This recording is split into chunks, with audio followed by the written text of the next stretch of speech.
1, 2, 3. Let's rock. Did I? 3, 2, 1. Roll Tide Roll. Jam. What? Oh, no. Okay. What? Anyway, folks, we're back. Welcome to Superhero Ethics. We are once again talking about the great TV show Cowboy Bebop, the live action, though we'll be bringing in a lot of stuff from the animated as well. Paul and I have now finished the second half of the season, episodes 5 through 10. In Paul's case, he finished it, I think he started about like 20 minutes after we stopped recording. Maybe half an hour, and I finished it that night. Yeah. This is going to come out probably a week later than the first episode, but yeah, I'm recording it on Thanksgiving night. Mary and I came home utterly, food combing out and just zoomed through the last 5 episodes because what else would we do? It's amazing. But anyway, so we're talking about that here on Superhero Ethics with myself and Paul Hoppy, and we're going to get into all of that right after a commercial break that neither me, nor Spike, nor Jet, nor Julia, nor Faye maybe? Faye's mother. Faye's mother would be the one most likely. I'm possible. Yeah, the video. So yeah. Someone has control over the ads, but it's not us. It's not us. Be right back.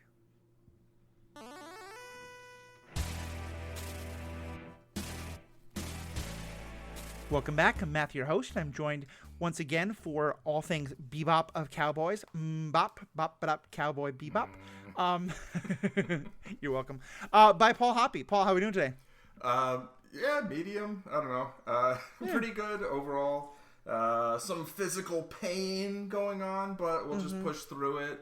I've been enjoying the TV I've been watching lately, which is a pleasant experience. I'm happy about that. So yeah, there may be an MCU property that you and I are going to get to talk about at some point soon involving bows and arrows. Yeah. Marvel's Arrow. Yeah. On WB Plus. Wait, no. Oh, WCW. Well, I don't know what these channels are. Yeah, it's been kind of a crazy and I guess it's because the Thanksgiving weekend is a big time for media and stuff like that. But starting last weekend, there's so much media that suddenly got released that I really want to get to talk about. Cowboy Bebop, which we're doing today. Wheel of Time, I'll definitely be recording some stuff on. Arcane, which I didn't think I would be lining up to watch a TV show based on League of Legends, but I keep hearing is amazing, and we should definitely be recording about it. House of Gucci, Ashley Coffin and I are going to do something on that because if martial arts is a superpower, fashion design is definitely a superpower. But today we are bopping along with our Cowboys. So yeah, let's just kind of dive into what did you think of the last 5 episodes and kind of the show overall, now that you've seen the whole thing? Overall, I liked it a lot. I'd say the first and last episodes were maybe my least favorite, where it felt a little like getting into it, I had to kind of figure out sort of what they were going for a little bit, which is weird because it's so much like the original, but just maybe some of it is just like adjusting to live action, honestly.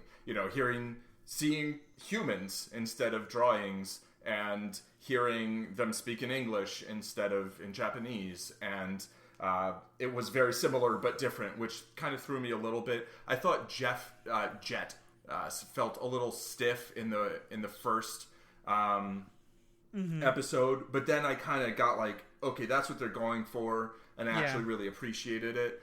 It wasn't until I finished the series that I realized that was Mustafa Shakir, who was Bushmaster, I think, in the second season of Luke Cage. Oh, that's right. Yeah, the Jamaican. Yes, and like very different. Yeah. Oh, completely. And so I was very impressed by kind of the range there, and then the conclusion. There were some things that weren't my favorite, but I didn't feel like they really didn't make sense. Which one? Because I think there were at least 3 endings, possibly 4. Okay. I don't mean like the post-credit type scene where Ed shows up and has Ein. I mean, I was like, oh my goodness, this character is so annoying. But that's fine. They're kind of supposed to be. Yeah, well, let's just say from the beginning, we're going to be spoiling the heck out of everything from this show. Right, spoilers. So if you haven't seen it, definitely hit pause, go watch it. Or if you just love the anime and want to hear us talk, we're not really going to do a series review as much as we're going to dive into some ethical questions. But, it's also fun just to kind of get a sense of the show itself. And I'm kind of poking a little fun because I felt like there were a number of points. Like, honestly, I felt like just watching Spike fall into the water. Like, maybe the season was going to end there. Sure. Or, like, when... there was like 2 or 3 other times where it was like, okay, fade to black, or like when Julia just like totally like went, locks up Vicious and is like, Right. cool, I'm not going to shoot you. I'm just going to keep you here. Like, could have Right. ended there. Yeah. I enjoyed each of those endings, although, yeah, Ed was not my favorite character on the anime, and this version is, I think, a very good live-action, like, version of that character. I don't think that's a good thing, though. Right. I think it's a challenge, and I'll reserve judgment overall until the end. It might feel to me a little bit like Jet did in episode 1, where over time I'm like, okay, I can accept this. But it was very abrasive, and I'm concerned. But, you know. And that actually kind of gets into one of the first questions I was going to bring up, because this is sort of an ethical thing, sort of just a general storytelling thing. You know, Cowboy Bebop is just one season. And I don't know all the ins and outs of anime culture, but like I've learned some, and certainly I've been talking and reading to others, and my understanding is like a one season anime is actually quite common, and it's not like American television where, you know, you want your first season to launch multiple more, you know, unless you're like kind of a Netflix, more like a miniseries like Queen's Gambit or something like that. Although even there, like often they'll turn into season 2, season 3. Were you surprised that they did so much to kind of seed a season 2 at the end of this? Not really. I could have seen it being more than, like more of a limited series, like the Queen's Gambit, where it's like, that's the story. They told the story, and we don't need a sequel to it, you know? Yeah. I mean, sure, we can see stuff about where Beth goes, you know, after she's become this champion, but the story was complete, you know? Right. And here, I didn't feel like they were doing a limited series. I feel like they would have been very clear about that up front. The original was, I mean, I guess it's one season. I mean, it's also referred to as 6 seasons, like depending on where you look. Oh, but interesting. It's like 26 episodes, right? I believe. Right. And then there's also a movie that came out shortly after. Right. So it really was kind of a, you know, a kind of a coherent story, but it also at the same time, I don't know. I guess my answer is no. I wasn't surprised that it was kind of so open-ended. Here we're setting up season 2, but at the same time, I could see how they could have done a limited series and it could have been quite good. I think some things would have been different. Yeah. You know.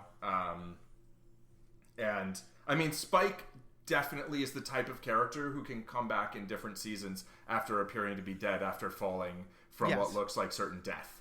That's definitely happened. There's something about the terraforming that makes water have no surface constant if you hit it, no matter how far away you're hitting it from. Surface content is the wrong, but it's always like soft and elastic when you hit it, and it just has magical bullet healing properties. Because like Jet was shot in the chest numerous times, let alone falling into the water. But you know, terraformed water, it's magic. So my thought was, in terms of how we're going to cover this today, my thought was, let's talk about each of the major characters and kind of their story and some of the questions it brings up. Because I think, you know, ethics to me is more than anything, it's about characters. And I think each of these characters, I think one of the reasons I like the show so much is it feels like none of these characters are portrayed as like a good person or a bad person. Well, I mean, some of the more side characters, definitely. Like they're protagonists and antagonists. Yeah. But like, each of the characters we learn quite a lot about has done some very morally questionable things at some point or another. Or at least some of them certainly have. And so let's kind of start with our main character, I think, in many ways, or at least one of the two, Spike. What's kind of your feeling on sort of how his story wound up? Yeah, I mean, I would say Spike is the 1A, you know, number one protagonist, and then Jet would be like the 1B. I felt like Spike's... They kind of develop his personality over the first 8 episodes, but they don't give you too much about the backstory. There's, you know, you kind of understand the motivation, but you don't really know much of what happens. And then episode 9 is really like, now we're going to tell you about Spike. Yeah. And Vicious and Julia. But that episode I felt really kind of... It kind of put his character in a nutshell in a lot of ways for me, where, you know, especially the one act of where he, I mean, kind of betrays his friend by, like, hooking up with his girl, right? Right. But, like, also saves his life by not murdering him and going and murdering a ton of people, including shooting a kid in the back. Yeah.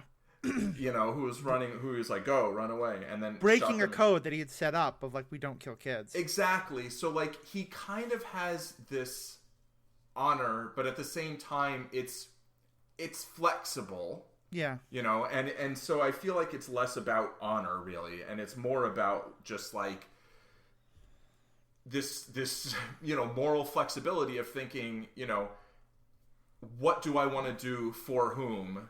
And, and having a certain level of selfishness, but at the same time, going to great lengths to try and help somebody who maybe isn't going to return the favor.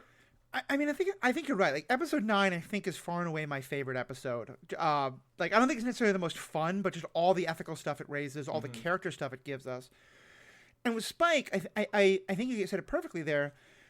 In philosophy and ethics, one thing that's often talked about is your ethics rule-based or is it relational? In terms of, like, one ethical system can be, especially when it's about, like, honor, like, I have this code of rules. I will not break those rules no matter who the people are involved. Another kind of, the more relational ethics can often be, these are the people to whom I have an ethical commitment, either because of blood or because I owe them sort of a moral debt. And the things that I have to do in order to protect those people are justified because of that relational thing. And what I kind of felt like really happened here, and part of why he ran away, is because those two things came into such conflict, and he had to realize, like, he has this debt in his mind to Vicious. I kind of want to know where they got their names, like, because at first I always thought those were nicknames, right? But watching the father, I was kind of like, I could see this father naming his son Vicious, and then being like, for sure, cool, you're kind of our adopted son now, Fearless. There you go. Right, exactly. But yeah, I loved it, and I think what you were saying about how they gave this backstory to us so late in the show, I think was really necessary because, like, often the backstory will be, yes, they were, like, tied up with a criminal gang, but they never, like, went quite so far. Like, it was bad, but not too bad. Right. He murders a kid for being in the wrong place. He murders a lot of people. He's clearly a criminal, assassin. And, last time we talked about this whole idea, he's not really a hero or an anti-hero, he's just a protagonist. And I felt like, to me, I think if we'd gotten that backstory early on, it would have been a lot, I would have felt like, okay, so I am watching his redemption story. Yeah. How do I feel about that? This was very different, and I liked it, because it wasn't a redemption story. It was just saying, here's who the character is, and he's a decent person now, in some ways, but by the way, like, this is his past. Right. Yeah, this reminds me of something that you've said a few times, I think, about sort of redemption stories and whether it feels like a character might potentially be redeemable or whether we want them to be redeemed often has to do with, like, where we meet them. Yeah. And specifically, I'm thinking of Uncle Iroh. Oh, yeah, for sure. Where we don't see anything really about Ba Sing Se until kind of later in the series when we've known the character's lovable and relatable to us. And we're like, oh, he laid siege to this city for a really long time. And a lot of people died because he was doing all that, And I think, it would be like if you're trying to redeem, I don't know. No, I mean, I won't go along the Vader route. That's like actually kind of very different and almost the opposite. But the idea of not, or maybe it's similar. No, it's like the opposite. But the point is like we meet the character where they are now, and then we kind of learn about where they've been, things they've done that we're like, I don't maybe feel so good about that. Like that all of that kind of felt like it was like, oh yeah, no kids. No. And it's like when he shot the girl in the back, that was sort of like, oh okay. Like I didn't really think he was going to do that so much. Although I kind of felt like, they're holding this shot a little while. Yeah. Like there's often cinematic tells like that. But. Yeah, I was definitely like, at first I was like, okay, he's not going. At first I thought the whole point was going to be because he didn't do that, he didn't actually do the job needed. People got away. Mm-hmm. Like, I thought maybe she might have been, like, maybe she actually was part of the, like, you know, Neptune gang or something like that. Oh, sure, so right, it was right. going to be like, because he thought she was an innocent bystander, but then he fired, and I was like, I didn't see that coming, and yet it's actually perfect. Right. I don't think she was an innocent bystander. I mean, which isn't to say that she's guilty, but I think she was somehow related to the people that he just killed. That's like she was coming too, to the party, I think, with like beer or something. Yeah. I think, and then he's like, "Just go," you know, and then she goes, and he's like, "All right, I'll shoot you in the back now." Yeah. Which I guess is more humane. I don't know. Yeah. You know. And I think what I liked about his story so much is that this wasn't a redemption arc. Like, he was fixated on moments, but mostly what he's fixated on was that this feeling of betrayal from his basically kind of his brother. Yeah. Like, I kind of had a joke of like, does Bucho mean vicious in some particular language? Right. Bucho being the antagonist in Desperado. But you know, because we never see him flash back to that. Like, he's not fixated on that moment. That's not like the moment he's trying to undo. I think what they really showed is that that's the moment that showed him that what he's doing wasn't sustainable. You know, that he couldn't lead this life anymore. Right. Yeah. But it wasn't like, okay, that's the horrible thing that I'm going to have nightmares about for the rest of my life. Yeah, no. I mean, he was leaving because he wanted to leave, right? Yeah. Like, he wanted to run away with Julia. Like, Yeah. It wasn't like, oh, I can't keep doing this anymore. Like, I don't want to be part of the syndicate. I mean, I think maybe he didn't want to be part of the syndicate because he's like, well, if you're just going to kill off your own son, like, what the fuck? You know? Yeah, I thought it was both. I thought it was the Julia gave him the idea that there could be something different. Okay, yeah. But and also that Julia was now someone else he could have a connection with. Right. But I also think that, like, the shooting of the kid, the realizing that, like, he was almost about to kill his own brother, right? You know, or like the person he sees as a brother, like, he had so many sort of moral extremes of things that he did. You know, he went from like, I'm going to kill this guy who saved my life to I'm going to have a Daredevil hallway scene and slaughter all these people. I don't think it was just one take because they kept like panning past brick. Right. Yeah. Let me just say it again. I don't think it was just one take because they kept like panning past brick walls, but it was, to me, it felt very influenced by the Daredevil hallway scenes and stuff like that. For sure. It had that continuous feel, if not, you know, there weren't a whole bunch of obvious cuts in it. Yeah, exactly. Yeah. And there were several people attacking him. Yeah. And I liked that also, then we do get his past kind of catching up with him. And I think we can talk more about sort of where it leaves him and Jet, because I think we're both not thrilled with the Foggy and Matt can't speak to each other at the end of the season aspect of it. Right. But like, I like that, and we'll talk about more when we get to Jet's character, but like, yeah, he had been keeping all of this secret for so long. And in some ways, I think for Jet, it's like, it's not going to matter until now it impacts his own life. Yeah, I think that's right. Yeah, and I mean, Jet was very much like, I don't even want to know. It's fine. You know, right. I accept you as you are now.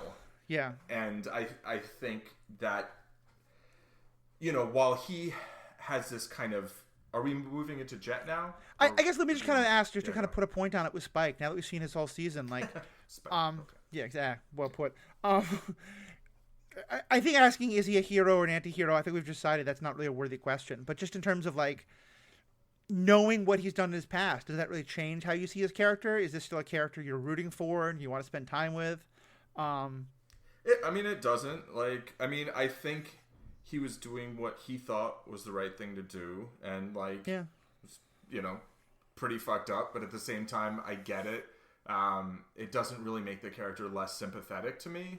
Yeah. And in a way, it almost makes him more sympathetic. And, I mean, I am partial to the, you know, somewhat reformed assassin character type. So, you know, and I mean, you Grosse know, Pointe Cowboy is a theme. Right. He's as good at falling from height after getting shot and falling into water and surviving as Jason Bourne.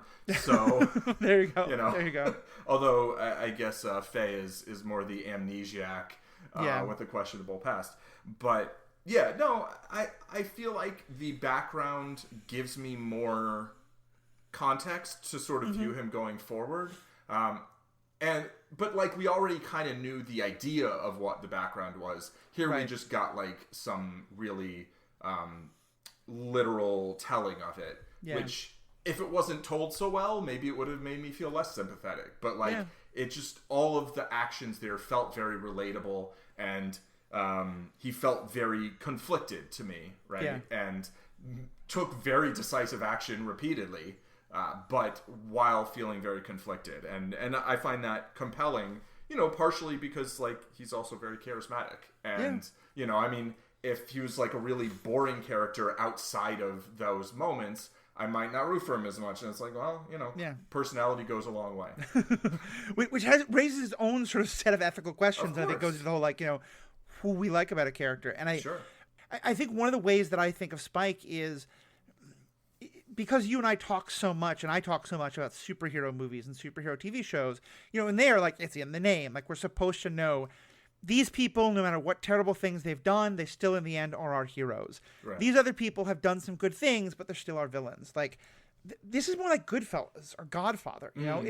It's a story about people who probably are doing things that we don't think are like good things to be doing.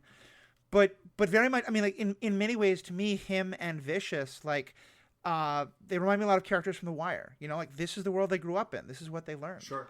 And maybe actually I want to do Jet, but let's go to Vicious next, because one of the things I thought was so brilliant about episode 9 was, for most of the show, Spike has been the very relatable protagonist who you're very much rooting for. Vicious has been just this sort of like avatar of evil. Like without much, just malicious. He's just malicious and awful, and you have a little bit of sympathy because of where he's stuck in the middle, and he's charismatic for sure. But that episode, I felt like we were both like, you were seeing Spike at his worst, and we're also getting a lot of ways to feel sympathetic for Vicious in some way, in terms of like seeing what the childhood he went through and how he grew into this. Where'd you kind of wind up with Vicious at the end of it? Yeah, I mean, I think that episode in particular, as well as the one after it and the one before it, made Vicious feel very relatable without feeling less awful. Yeah. Like, he's an asshole. Like, he is very malicious, and he's a dumbass as well, But at the same time, he has some cleverness, and he's definitely good at what he does. Yeah. And I feel like there's the character's very different from the anime version. They have the shot for shot in episode 10 where, he's got the sword and Spike's got the gun, and they're like in front of the stained glass window or whatever. But the character feels very different. You sent me a meme that I will reference. Oh yeah, please do. That Vicious is like Geralt from The Witcher, but like after he discovers crypto, which it's so perfect. I totally disagree. I feel like it's a cheap shot at crypto. I feel like it's definitely Geralt from The Witcher after he's done like 1,000 kilos of meth. Yeah, like, basically. and listen to a bunch of libertarian podcasts. Maybe that's the way we can go with it. Sure.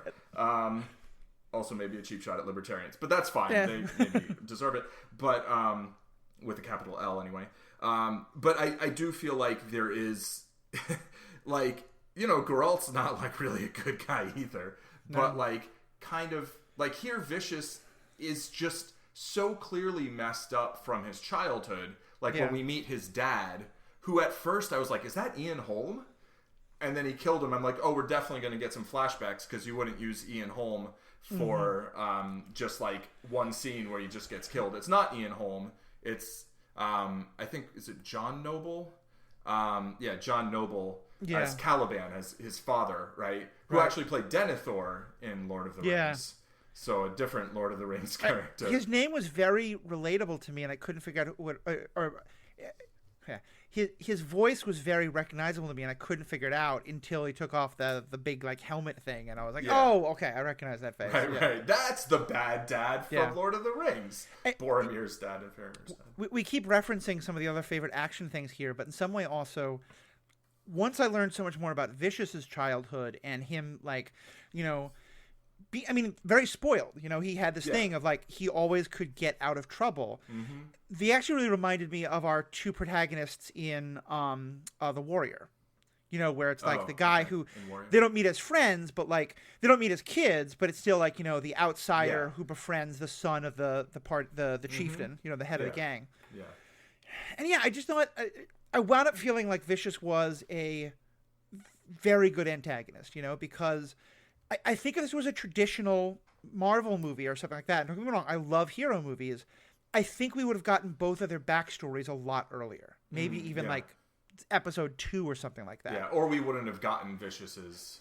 I mean, maybe if it was a Netflix series, we would have gotten Vicious's backstory. But like in a movie, we wouldn't get it at all. Yeah, not a movie, definitely. And I was like... I feel like that would have very much changed Vicious's character, because it would have made him... I really like that they let us just come to hate him entirely and want to see him like put down, but then also be like, yeah, but this is where he comes from, and it doesn't change who he grows into. Yeah, it's like, oh, by the way, you know, there's a way this person got this way, which isn't necessarily why he's as vicious as he is, but it's how he kind of got away with doing things the way he did. And I mean, to me, it basically, it doesn't make me like him more in terms of like being like, oh yeah, I'd like to know that person. Like, no thanks. Yeah. But it makes him more sympathetic, like literally just having sympathy for the plight of his childhood and adulthood, being basically under his father's thumb, his father being, you know, very abusive. And yet his father's power is also how he keeps getting out of trouble when he gets himself into huge trouble. Although his father was like, yeah, just go ahead and kill him. Like, and then Spike's like, no, I'll just kill all the other people instead. Who aren't like, I mean, I guess they're part of some kind of criminal gang. Yeah, but I mean, they do bad stuff. Yeah, but they're not like, you know, child traffickers as far as we know or anything like that. Yeah, they're selling diamonds from Neptune. Right. It's like in the atmosphere. So I don't know. Yeah, there is something like, there's something about, I think it raining diamonds on Neptune is like a real thing, but I have no idea beyond. Astrophysics, not my thing. Right. Yeah, let's talk about, well, just because, again, it's so connected to the story, let's just kind of, I think that, let's finish up that trio. Let's talk about Julia. Sure. Julie, and then we'll get back to Spike. I think it's Julia, but yeah. Julia, I think, you're right. Yeah. I wound up loving her character, and I love the direction she went in episode 10, because I think it was easy to see her for a lot of the show as the sort of the character that Faye Valentine often would have been if this was written 20 years ago. You know, 20 years ago or 30 years ago, the Faye Valentine character is the one who's always going to get, you know, captured and have to be rescued and be like kind of the damsel in distress. Most of the season, it felt like that's kind of what they were setting Julia up to be. And I love that was not the case, you know, that she was warned sort of to stay away from, like, I thought it was going to be that she was actually with Spike for a while, and then like Vicious kind of stole her away or whatever. Right. Seeing that she like went into this relationship with Vicious with her eyes open, being warned against it, had this kind of traumatic moment where like she, you know, saw him like hit someone with a car and it upset her clearly, but then just seeing like for lack of a better term, the viciousness of, you know, her at the end, you know, I just was like, yeah, that many years with this guy would probably do that to you. And also that's probably part of, like, I don't think she was like, you know, innocent, sweet person at the very beginning. Like, she probably had some darkness too. Yeah. So, I mean, first of all, just about Faye, like, it was written 20 years ago, the original, right? Okay, and yeah. At points, she does need to be rescued. Although I think everybody needs to be rescued at times in the series. They get themselves into bad spots.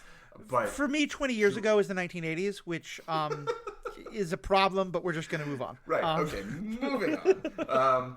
The Julia character I think in the show is quite different, and I think here they, you know, definitely made a choice to, you know, throughout most of the story she has very little agency, right?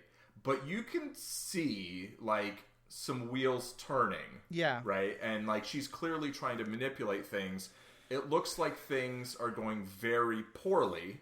Mm-hmm. And then when things resolve in a way that, that we, that seems like, oh, good, like, Vicious has been defeated, and now, she basically shows up after a little bit of sort of machinations. Oh, that scene bothered me. Oh, my goodness. Which scene?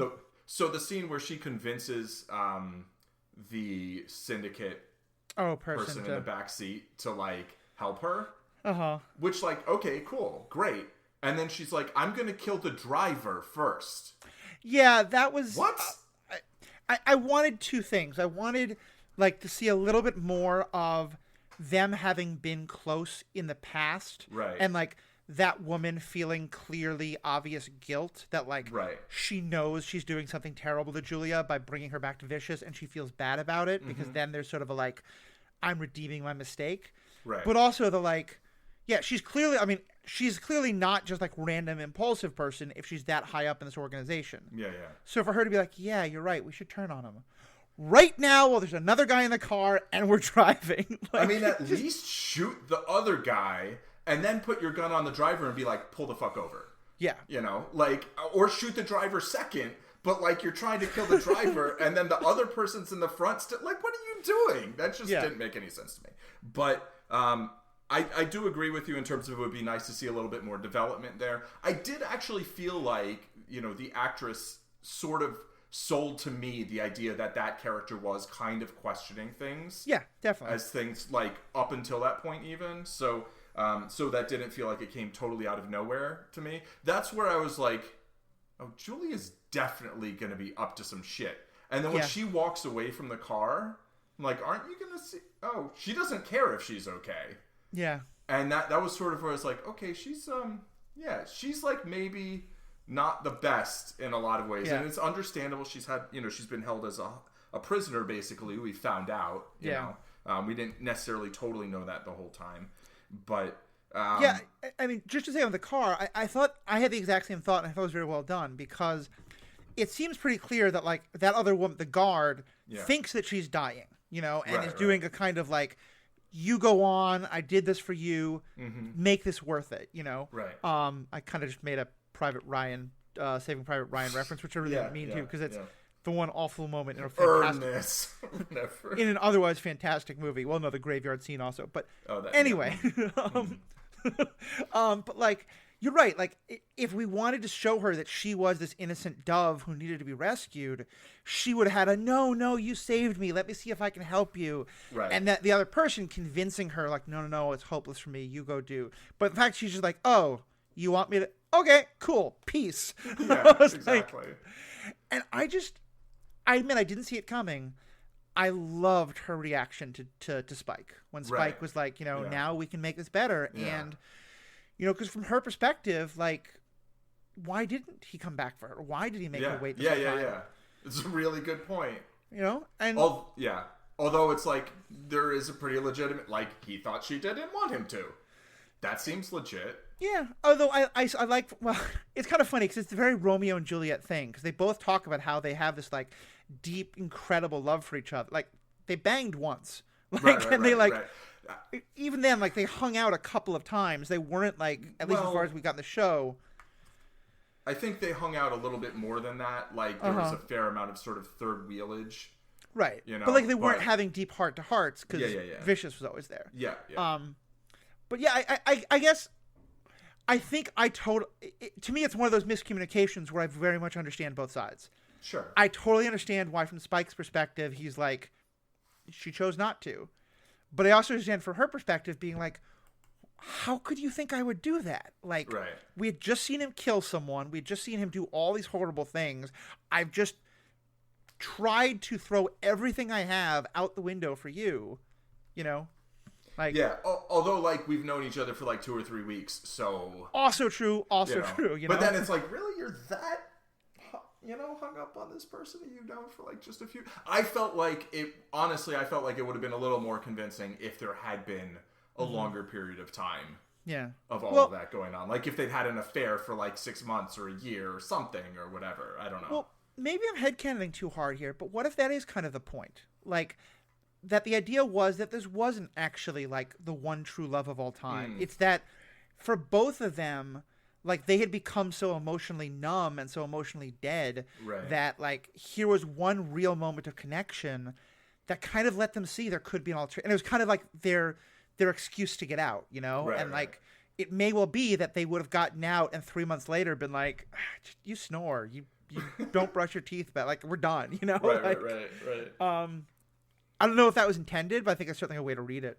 I think that's a very defensible headcanon. I like it. Yeah. I will say, I think pretty clearly we're going to get a season 2. I think there's a lot of good things that can happen in season 2. I feel like I'm going to be very disappointed if we still have a whole will they, won't they with those two. Oh. Like, Yeah, I feel like that's decided now. Yeah, I think it is. I just know, like, often shows do that, but then, like, nah, but maybe. Like, I want them to stick to that's over now. Yeah. Which isn't to say that they can't have interactions, because oh yeah, I'm sure she's they will. apparently running the syndicate now, and they're kind of a big thing. Although I feel like a bunch of them just got killed. Yeah. Like, a lot of them just got killed. Right? Because, like, Vicious killed a bunch, right. And then Spike and Jet killed a bunch, and then she killed a bunch, and, like, it's not going so... It's not their best moment. Right. But, like, yeah, I think there is some, like, she's running the organization now, and we'll see how that goes. Yeah. And, now she'll maybe be like, I should have kept that woman around who saved me, because she'll probably be really loyal to me. Shit. Or maybe she's not dead. I mean, I don't know. Maybe you're in a car accident, you're like, I'm dying. Oh, no, actually. I mean, I don't know. The one thing I could see, and that I would buy, is if she starts having real trouble. Oh, and sure. then tries to go, like, she goes back to Spike being like, I was wrong, I take it all back, I need you by my side. Right. And the implication is, like, she might still have feelings for him, but really she's just like, you're a badass assassin, and I need a badass assassin. Yeah, totally. And, I mean, I could even see some weird, scenario where, like, Vicious and Spike end up teaming up and whatever. Oh, yeah, Spike helps rescue Vicious or something exactly. like that. I don't know. There's a lot of ways that things could go, but I agree with you. I don't want them to, like, rerun the same issue. Yeah, exactly. And similarly, if we come around to Jet, like, I don't want to see the issue between Spike and Jet be another. I want to see it resolve, and then not be a thing again. This is in many ways. It's funny. Earlier, you were talking about the TV show Hawkeye, and you referenced, the Arrow on CW. Right. One thing I love about the Arrow and Flash and a lot of the CW shows is they are found family shows. Mm-hmm. And they'll have major conflicts, but for the most part, the family stays the family. Right. And I remember that being one of my real frustrations with Daredevil and with some of the other Netflix shows, was that they would never, and, like, even with the Avengers, like, they never just let the group stay together for a long time. Totally. We got so few episodes of Matt and Foggy and certainly Matt and Foggy and Karen, but even just Matt and Foggy, like, just being avocados at law together. Right. And so let's get to that and just talk kind of about Spike's character. So what Jet's character? Because I think we don't love how it ended, but what's your kind of feeling of Jet's character, especially what we saw of him in these last couple episodes? I really like how kind of naive Jet is. Yeah. Even after being burned multiple times. Yeah. Like, he's definitely this kind of idealistic, like, he's a realist, but he's also an idealist, Mm-hmm. and he kind of wants to think the best of the people that he's decided to accept into his kind of graces, or accept into his circle of trust. It hasn't gone great for him, to be honest. I mean, he's had 2 partners we know about, and one of them betrayed him and cost him 5 years in prison, and then tried to kill him, I guess. Mm-hmm. And then, the next... Spike's past came back to put Jet's daughter at risk. Right. I don't actually see Spike as having betrayed Jet. Yeah. And that's partially why the end kind of irked me some. Mm-hmm. At the same time, I do feel like I kind of understand where Jet is, and that Jet's like, but I trusted you so much, and like you didn't trust me with that information. Yeah. But at the same time, like he didn't really lie to him. He was just like, I don't want to talk about it. Yeah. You know, he's like, but you let me believe that. And it's like, oh, okay. Well, I think that I want to say where I think Jet's perspective is, then talk more about Jet himself, because I think it all ties together. I think from Jet's perspective, the idea is that, like, having this connection to the syndicate means that you have a huge target on your back. And that especially once, because like in many ways, it's not just that you didn't tell him like, oh, by the way, I used to be part of the syndicate many years ago. It's that, oh, by the way, I was, and now they're hunting me again. Yeah, because that would have been a good thing to mention. Because I think for Jet, that's where, you know, thinking that they're now going to go after his partner's family is kind of a stretch, but is at least within the realm of believability. And that gets to me the other thing, which I think is actually kind of brilliant in how it all ties together. This is now showing what Jet's ethics are, in that Jet is, I think, also very much relational. He doesn't even seem to have a code. For him, it's like, yeah, Spike, you're my person. I will do things for you now that I might not love, but I'm going to do them, you know, because you're my buddy. You're my partner. And that for him, the absolute end-all be-all of that is his daughter. Like, I'm fairly convinced he would have killed someone to get that doll if was needed. You know, like not like he's not a store owner necessarily, but like but like somebody else who's going to buy it before he was, or if somebody stole it from them, he might shoot them just to get it back. Like, and it was a hard scene to watch, but I think it was a great job of acting. I 100% believed that he was like, you're back. I'm so glad. He gives him that huge hug. I thought you were dead. I was so worried about you. And then the minute he learns that his daughter's in danger because of him, it all changes. Yeah. Yeah, like there's a ranking of people, and his daughter's above Spike. Yeah. His Spike was near the top. Maybe even second at the moment. But his daughter was first. And he's like, oh, you've put someone that I care about more in danger, and, you know, who has nothing to do with any of this. And so now, you know, now you go to the bottom, basically. Yeah. And I bought it. You know, I bought it. It's just one of those stories that I'm like, we've done this so many times, and I just feel like every team story feels like it needs to have some like big conflict within the team on a regular basis. And if this is kind of the one thing that like they need to get over, and then we can go back to the just kind of like, you know, entertaining bickering in season 2 after they kind of get past this eventually, and maybe season 3 they can just be a successful team and like do whatever they do in season 3, and then maybe we're out, because I don't feel like it doesn't feel like it's gonna be like a 7-season show, you know. But I do feel like, you know, I buy it. Jet's character makes a lot of sense to me. I enjoy the portrayal. I feel like it's pretty faithful to the, you know, the essence of the character, right? I mean, doesn't look exactly the same, but feels very similar. I miss the facial hair, but otherwise, I love the look of this character. Oh, what do you mean you miss the facial hair? You mean Jet had this just very, well, it may actually just be because of the darker skin color. Maybe it just doesn't show up as much. But the anime Jet has this very distinctive, like, weird angle facial hair. Yeah, no, he does though. He's got the like almost like Fire Nation beard or whatever. Oh, does he? Okay, I guess just because it's against his darker skin, it just doesn't show up as much. It's not as visually pronounced, but it's definitely there. Oh, that's awesome. Okay. Yeah. You know, and he's still got the prosthetic arm, which apparently they have the technology. They're just like, oh, we could just regrow that for you if you want. And he's like, no, I like the metal. I mean, it's bulletproof. Like it came in pretty handy. Literally. I think first of all, just on what you were talking about there, I loved that it was causing tension in that episode. But to me, like, where I was like, don't do this, was then when at the very end, he's like, thank God you're alive. Now I never want to see you again.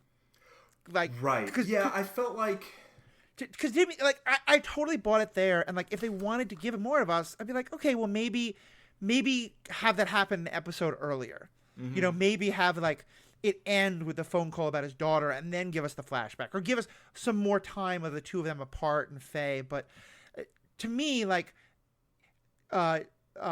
Spike doing so much to help rescue Kimmy, like that should have been the thing that was like, all right, well, you know, you're doing dishes for the next 6 months. But right. like, I'm not talking to you for a month, whatever. Right. But you're back on the shit. Yeah. Yeah. Or at least like, you know, maybe like, hey, I need some distance and time. But like, I'll see you around. But like, to me, you know, if I ever see you again, I'm going to kill you. Felt like he really did. Like, you just teamed up to save your daughter, and he literally turned his back to take a bullet for her. Yeah. Like, literally took a bullet for her, right? Yeah. Like, I feel like maybe you give a little bit more leeway there. Yeah. Like, maybe that's kind of a redeeming act. And I think also that's part of why at first I thought maybe this was just going to be a one and done, because I would be okay with it if that's the end. If part of the point is like Cowboy Bebop's over. Like the two of them are no longer a team. They're going their separate ways. But yeah, I don't want season 2 to be about like, especially because like to me, like if anything, the two of them are going to get together because Faye's in trouble, you know? But then I don't want like, okay, so we spend 3 episodes getting these two back together, and then but Faye doesn't trust them because she did like just right. Just get the 3 of them back on the damn ship. Like, yeah, I agree, and get Ein back, and I guess Ed can come along too. Yeah, and hopefully we'll grow positively on us. I also this is somewhat great character development, but also some of the ethical stuff of it. Like, I just love the portrayal of him as a father. Like, the scene of him watching the recital while the fight's happening in the background was like hilarious and great. It was hilarious, and also just the like he very much had like a Terry Crews, like, you know, the utter joy about his children, you know, his daughter was just so perfect. And yeah, I mean, I think because of things like that and the doll, I 100% bought that. And here's the other kind of ethical. Well, let you comment on that if you wanted to, and then I'll kind of keep going.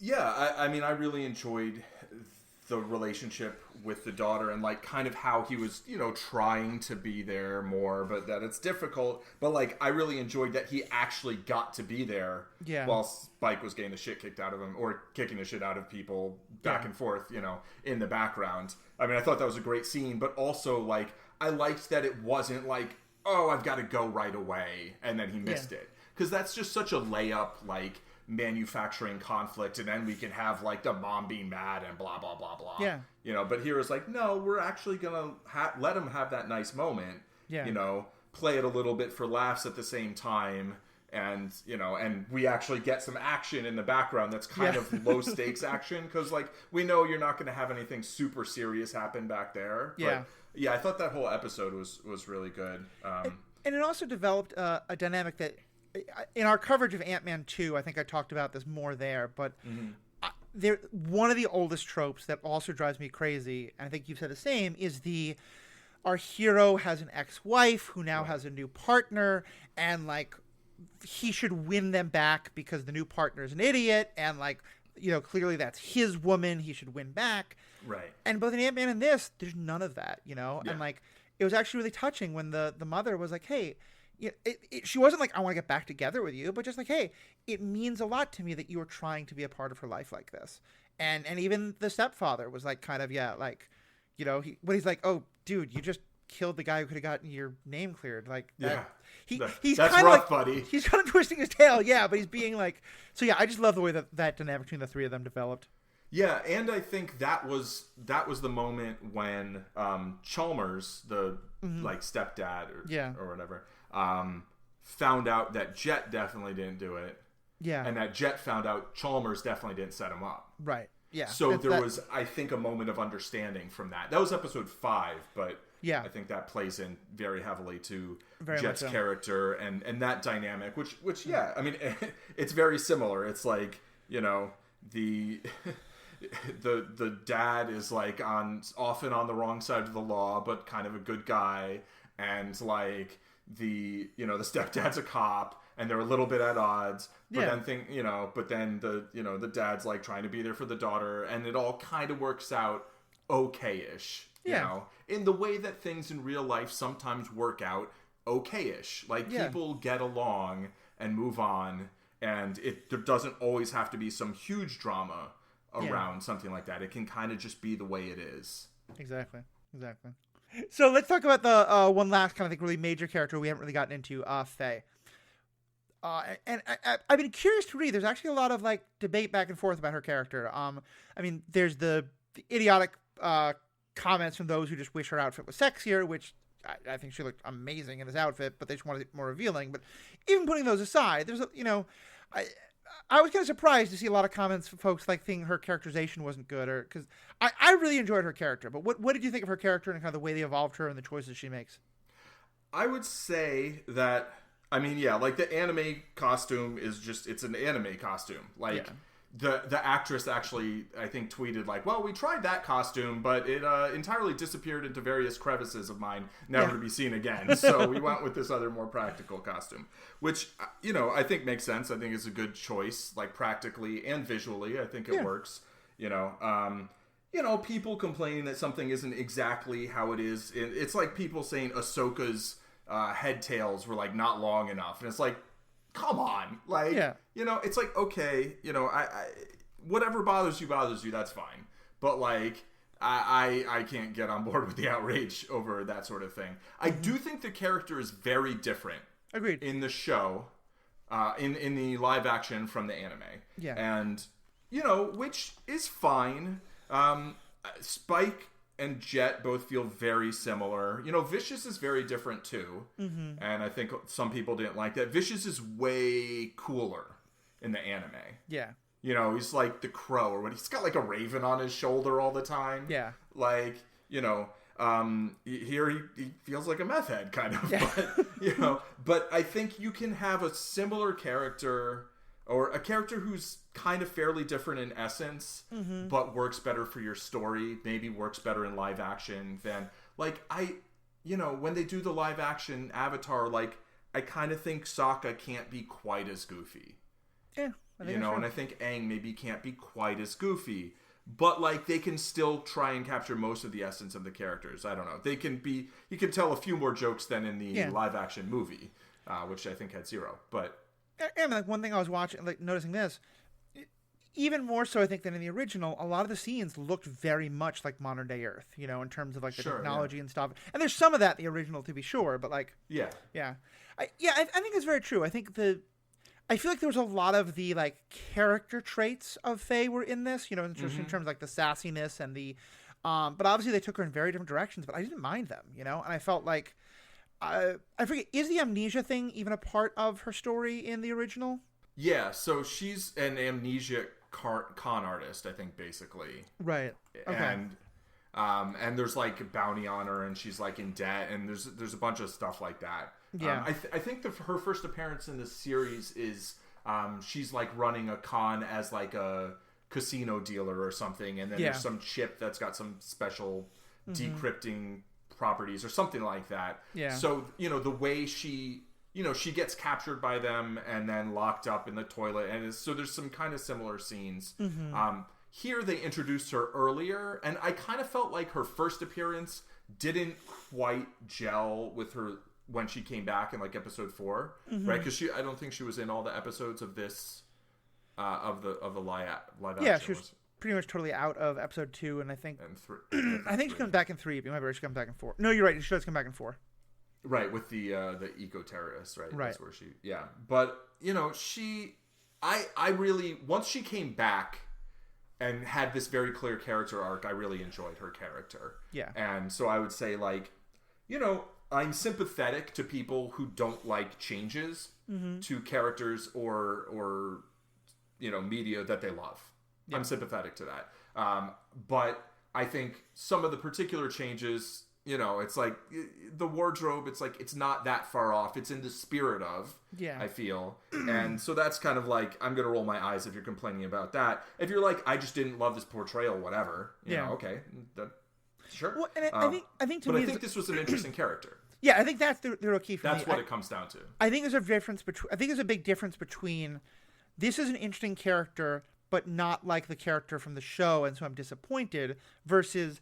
this is a bad character. Right. This is a one-dimensional character. I didn't get that at all. I felt like the way her and her mother fell into that, like the con to get the valet. I just loved, and I really want to see more of her character. And I kind of feel like, I mean, it feels like season 2, the main plot arc will probably be hers. You know, I mean, there may be others, but like her finding her identity is going to be a really big part of the story, I think. And I just, and I'll kind of address, you know, because we often talk about the importance of representation. I think one thing that's gotten a lot of people upset is that she's now canonically queer. She hooks up with a woman. I loved the way they did that, though. Just because, like, I mean, I think if you think there weren't lots and lots of fans who saw her as queer beforehand, you're very wrong. Like, I think the character's portrayed in a way where I think reading her as bi or queer or lesbian or any of that is certainly very possible. Yeah, there's some flirtation with Spike, but that could be anything. And again, hooking up with a woman doesn't mean that she's not interested in both or all genders. But also just the way that it was done, it didn't feel to me like, hey, let's let her hook up with someone just to check the box. Yeah. Because more than anything, what it did was highlight what I think is a really fascinating part of her character, of someone who is like, oh, I am into women. That's kind of cool. Like, oh, hey, sex is fun. I forgot, because I forgot everything, you know? And like that later scene where she's like, am I a butt girl or a boobs girl? I'm not sure. Like, it was hilarious, but to me, that felt very much in character with like the very irreverent Faye from the show. Yeah. But it also, to me, just really, it got to the essence of like, yeah, it sucks to be finding yourself, but also it can be kind of fun. Like, just blank slate. Right, exactly. Like, she can be who she wants to be. You know, she doesn't have a history of like that she has to figure out, well, am I still that person? It's like, you don't know who you were. So like, whatever. What do you like now? What do you want to do? You know? And I thought that scene in particular, I kind of felt like it was pretty telegraphed, but I think deliberately. I feel like it didn't feel like it was just checking a box. Like, it also didn't feel like it was being played just to be like titillating or whatever. Like, it was sexy, but not super objectifying. And it was also, it felt very much in the line of the story. And there was some humor in it, you know, and it just, I feel like it worked very well. It kind of felt like it fit seamlessly into the story. I really liked when Jet came back and he's like, what the hell? And she's like, what? He's like, this is the engine room. Like, you know, like, he doesn't care like that she's hooking up with someone. He doesn't care that she's hooking up with a woman. He's just like, you're in the engine room. Fix the engine. Like, what are you doing? Yeah, I thought, I want to get back to that. Let me actually do this in the other order. First of all, yeah, I very much agree with even it feeling telegraphed. To me, that's intentional, because it's supposed to be like, this woman is very obviously hitting on Faye, and Faye is completely missing. Oh, so it's totally. Yeah, it's kind of like it's telegraphed because like that's the point. Yeah. But also, yeah, again, it's subtle. They made such a good. I thought they did representation so well in the queer regard. They did in many. Because neither Jet nor I don't think Spike even knows about it, but certainly Jet doesn't have a like, oh hey, she's a lesbian, we just found out. I think it's very clear that like the gender of the person she's with is completely irrelevant to him. It's just like don't that's the engine room. Come on. Right. Yeah. Or also like, I'm paying that woman by the hour. Like, you know? Right, exactly.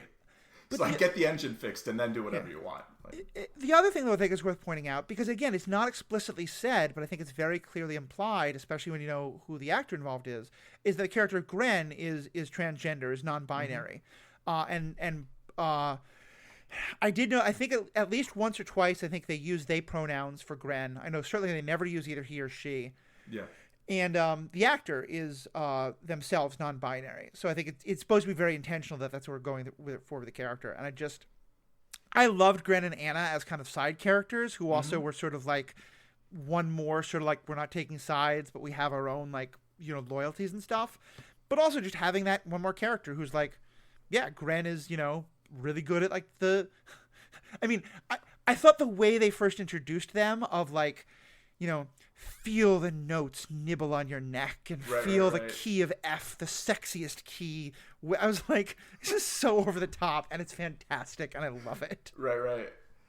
Yeah, I really, I like both characters. I like both actors, and I felt like, one thing that I just really appreciate about that representation, and a lot of the representation throughout, is that it feels very understated.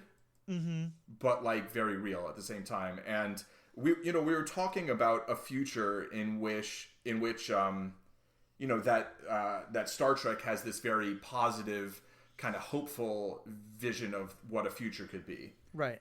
And overall, like economically, Cowboy Bebop does not have a very positive, hopeful vision of what the future could be.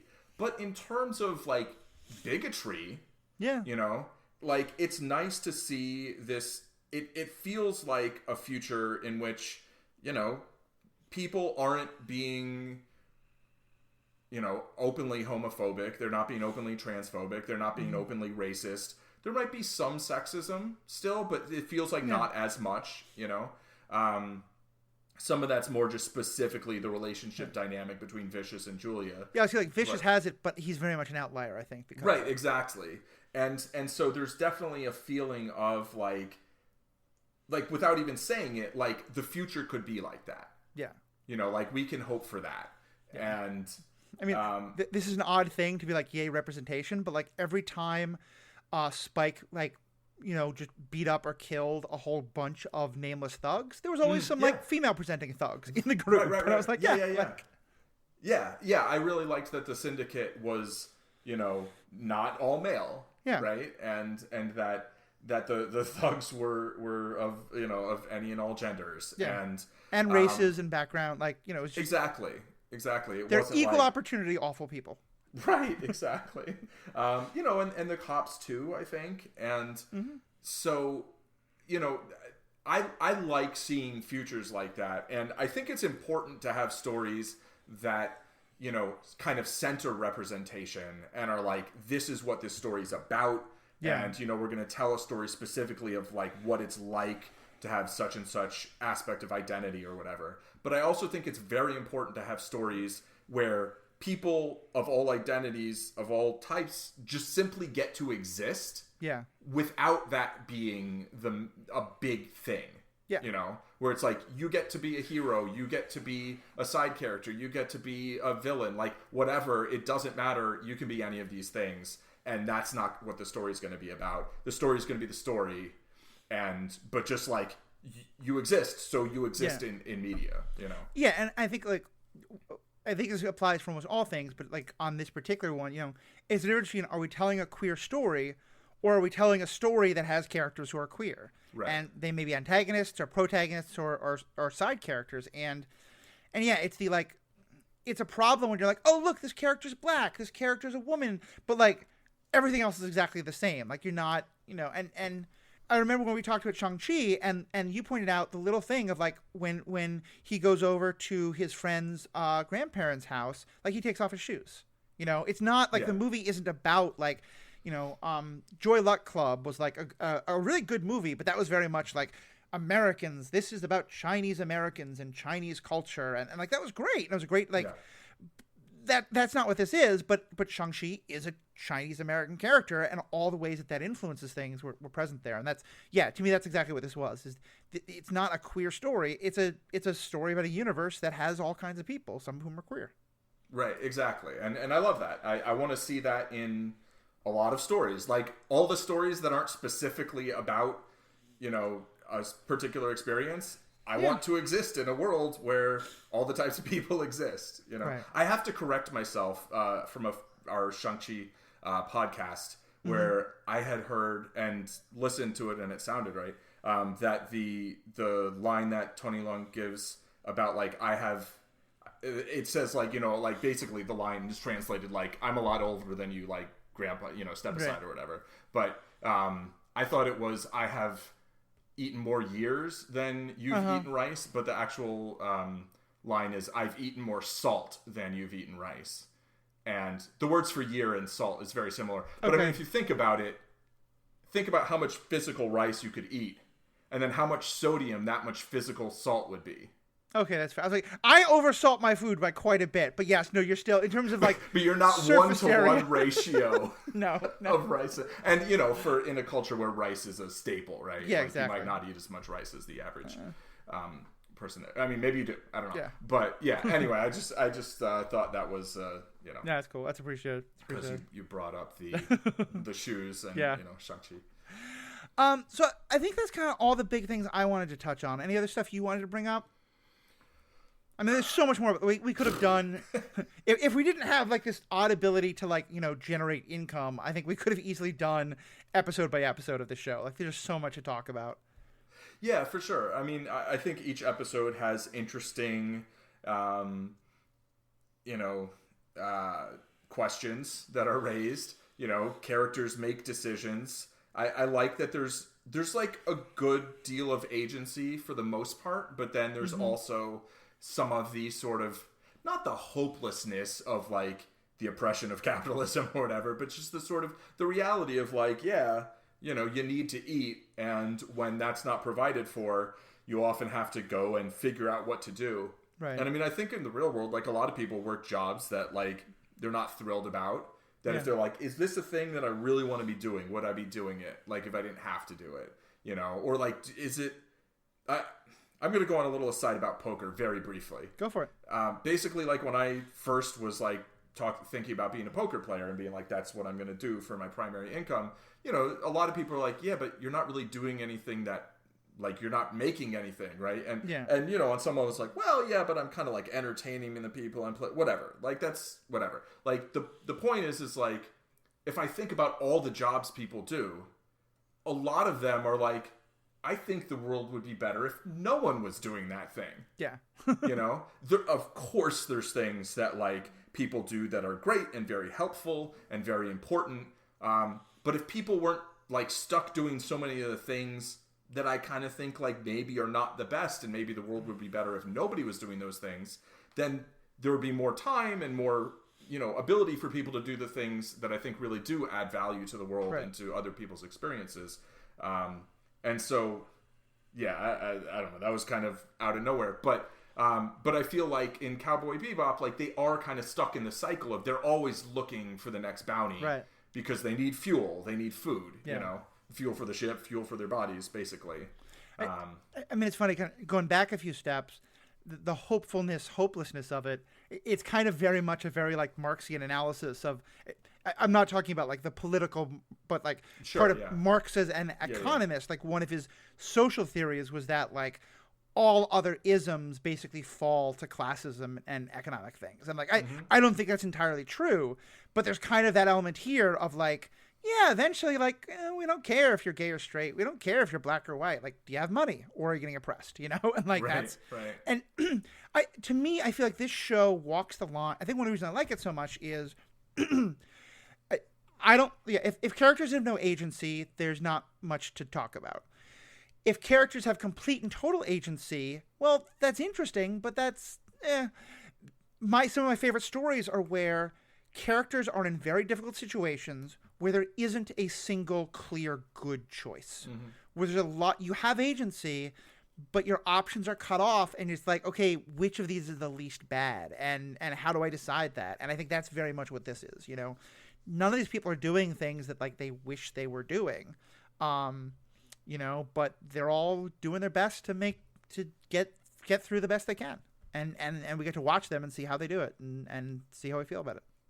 For sure. Yeah, and so there's a lot of just interesting quandaries, because it's like they don't have the luxury of doing nothing a lot of the time. Although sometimes they're like, yeah, let's just sit on the ship and do nothing. Yeah. but they have to go out and do the thing, and they have to make choices when they do that, and a lot of the times they're not easy choices. Yeah, definitely.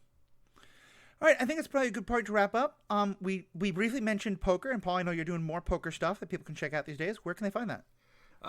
Zen Madman Poker on YouTube.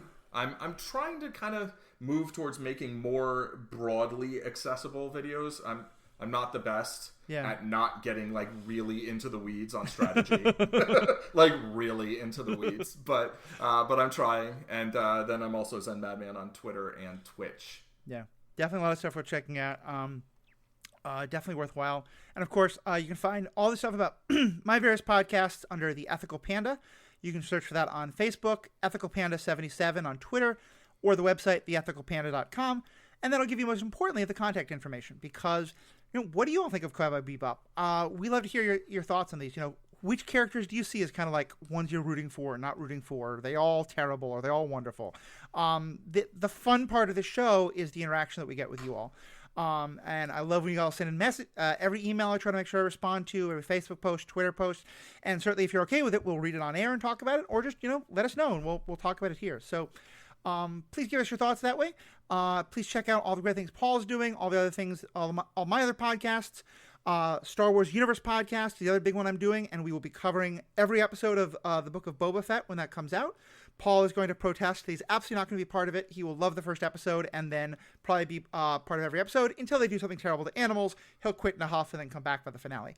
We'll see. Paul is nodding yes. Yeah. I mean, it's Robert Rodriguez. Like, I'm going to watch it. Yeah, I'm probably going to love it. Of course. But we'll see. Who knows? But so check that out. Check out Marvel Movie Minute. We're doing minute-by-minute analysis of that movie with the movie Thor. Check out all the other great things on Stranded Panda Podcast. And, of course, our friends over at Hype is a Superpower. And most importantly, have a good day. I do have one more thing. Go for it. Like, when they found out that Ein could broadcast, like, video from his eyes, they're just like, we're going to leave you on a pier. Peace. That was messed up. Yeah, that's. But I'm glad it's going to come back. Yeah, I sort of get it in the kind of like, there's so many bad things that are happening right now, and we don't like. Someone's going to come looking. Just, I'm sorry, dog. You're problem number 6, and I only got time for my problems. But yeah, people in that world, could. But that was messed up. I'm glad I'd found him. Me too. I think they're going to get some feedback of like, maybe let's tone it down 30% or so, but we'll see. I don't know. Yeah, we'll see. Anyway, all right. Awesome last point. Thanks, everybody. Take care.